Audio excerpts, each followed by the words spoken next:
Hi, you're here sewing with Cody, and today we are on the BERNINA L460 overlocker. But everything we talk about today will also apply to the BERNINA L450. So in this video, we are talking about differential feed.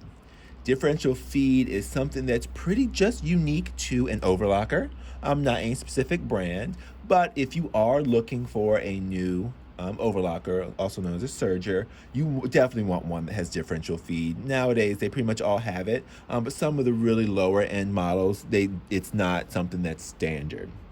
But I wouldn't work on an overlocker that doesn't have differential feed because you really want that versatility. If you're working on cotton fabrics, like we're pretty much a quilt shop, and what I pretty much work with is quilting weight cotton, so differential feed really isn't that big of a deal. It's not something that we work with that often. Differential feed is really used most often when working with knits, which is not something I work with often.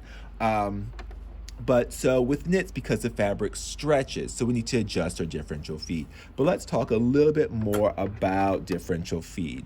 I'm not sure if you can see it in the video, but so differential feed is unlike our sewing machines that have one set of feed dogs that just kind of just move our fabric backwards or forward if we are using the reverse.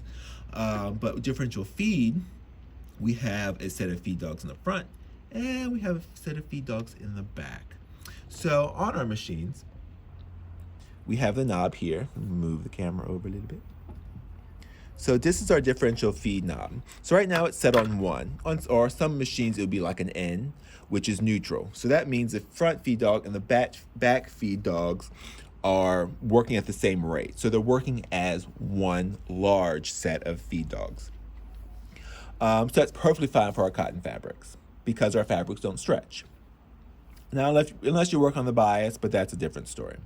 So the differential feed dogs is we can now change how they move. So we can change the rate of the front feed dogs, essentially. So we can have it move more quickly, in essence, than the back one, or vice versa.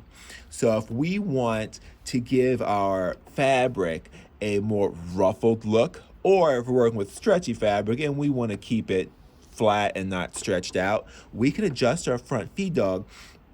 So if we want our fabric to ruffle, let's say, like with cotton, we can tell this feed dog to move quicker, in essence. So basically what it's going to do is it's going to pull more fabric in, where the back feed dog is going at a slower rate, so it's going to have more fabric fed into the machine than the back one's pulling out, which is going to cause a ruffle.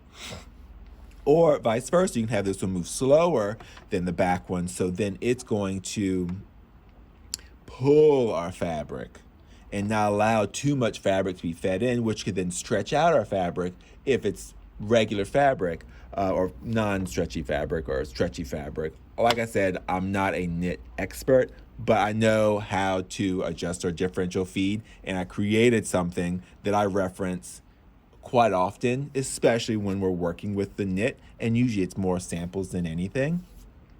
But just knowing when and how to adjust our differential feed will save you lots of time, and just having a sample like the one I'm going to show you is key to just having that reference. And for someone who does work with the differential feed often, or does work with knit fabric often, it's second nature.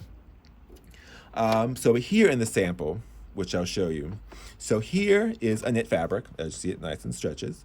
So here I have it sectioned off. So the same piece of fabric, just sectioned off. So right now, this is set to neutral, or 1. This is where our set of feed dogs are moving at the same rate. So you can see here, it's not very flat. So if I pull it a little bit, so you can see this side's flat, but that side has the wave where it was stitched. So here, our fabric was being stretched as it got pulled through. So basically it looks like we've got more fabric up here than we actually do. On cotton fabric, it wouldn't be a problem, but on knits, that's not what we're looking for. It almost kind of fans it out a little bit. So then we adjusted it. So we moved it to the -7. So here it's really wavy. So this, what we can see here, so we went to that, I'm not -7, we went to the 0.7. What it did is it slowed down this front feed dog. So it held back fabric. So the back feed dog's pulling more than the front feed dog allows to come through, which gives you this more wave look. So if you're working with especially a single layer of knit, this would be more pronounced. Or especially a stretchier knit, this would be more pronounced. So this would give you that lettuce look at the 0.7. But if we want our fabric to be nice and flat, the 0.7 is not going to work, not work with a knit. So here we move on to the 1.5. So basically we went back to 1 and then we went up 0.5. So now look how flat that is. This side is just as flat as this side. So that is perfect. So with this particular weight of knit and this amount of layers of knit, the 1.5 was exactly what we needed. But the differential feed can go up to 2. So then we come here, so we change it to 2. I'm going out on the limb and saying that the 2 would mean that our front feed dog is moving twice as fast or covering twice the amount of ground as our back feed dog. If that's true, then awesome. That's a good observation on my part. But if it's not true, and you know it's not true, just ignore it. But so what this means is our front feed dog is feeding a lot more fabric in than what the back feed dog's pulling out.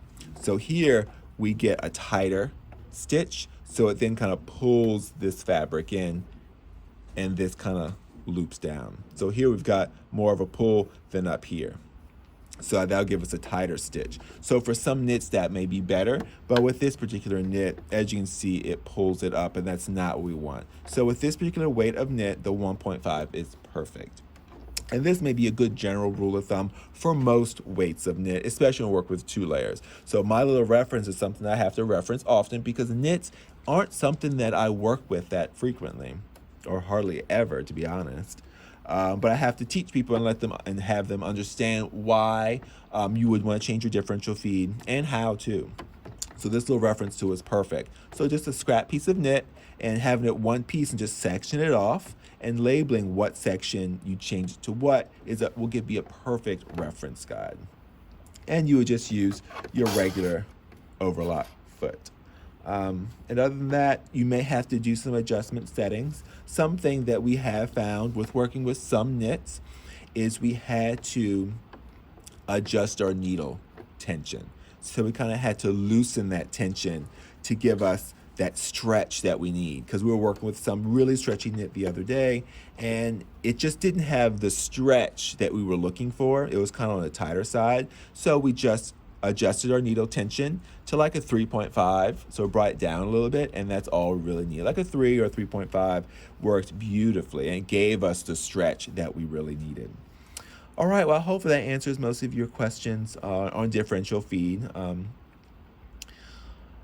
But yeah, so that's how the differential feed works on the BERNINA L460 and L450, and to be quite honest, that's how differential feed pretty much works on any overlocker serger that has a differential feed function.